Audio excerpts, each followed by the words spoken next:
Fala galera, estamos de volta com mais um vídeo aqui, pessoal, no canal.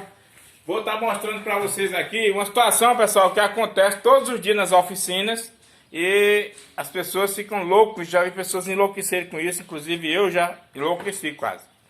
Então, mas esse sonzinho, ó, pare tudo que você estiver fazendo e ouça com atenção.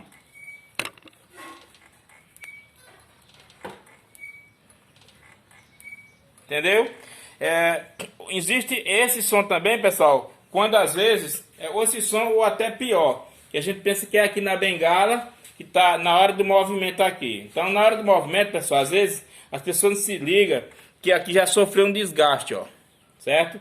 Aí essa peça aqui de borracha ou tá seca demais, que isso só trabalha seco, né? Aí faz contato com essa peça aqui, ó, que aqui tem umas, tem umas não, né? Tem uma pinturazinha e tem umas tipo emborrachado, certo?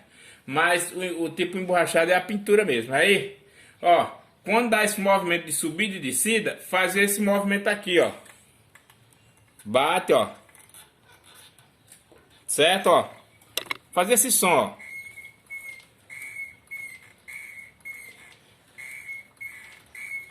E aí, fica a gente achando que é a frente, pessoal, e quase enlouquecendo. Então, já resolvi problemas dessa natureza aí. E já também desmontei frente achando que era a frente, quando na verdade, ó, era só isso, ó.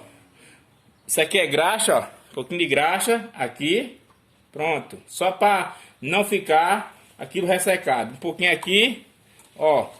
Mais um pouquinho, ó. Aqui, ó. Não é obrigado a deixar sujo de graxa, só para tirar aquele ressecamento, certo? Ó. Quando você faz isso aqui, olha agora. Entendeu? Ó? Cadê? Acabou. Então, pessoal, fica a dica aí. Esse é mais um vídeo para iniciantes, para quando o cliente chegar reclamando que a frente tá batendo, observe isso aqui, ó. Se tá batendo aqui, ó, se não tá gasto o cabo, pegou no ferro, ferro com ferro, vai fazer esse barulho.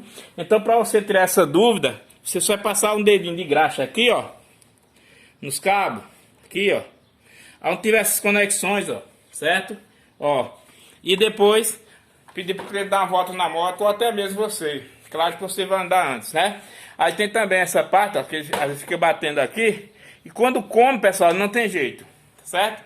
Fica fazendo esse barulho. Então, essa é uma simples dica que evita desmontar a frente da moto, como eu fiz já em alguns tempos, tá certo, pessoal? Então, vamos para frente, que atrás vem gente, e fiquem com Deus, e até a próxima, se Deus quiser.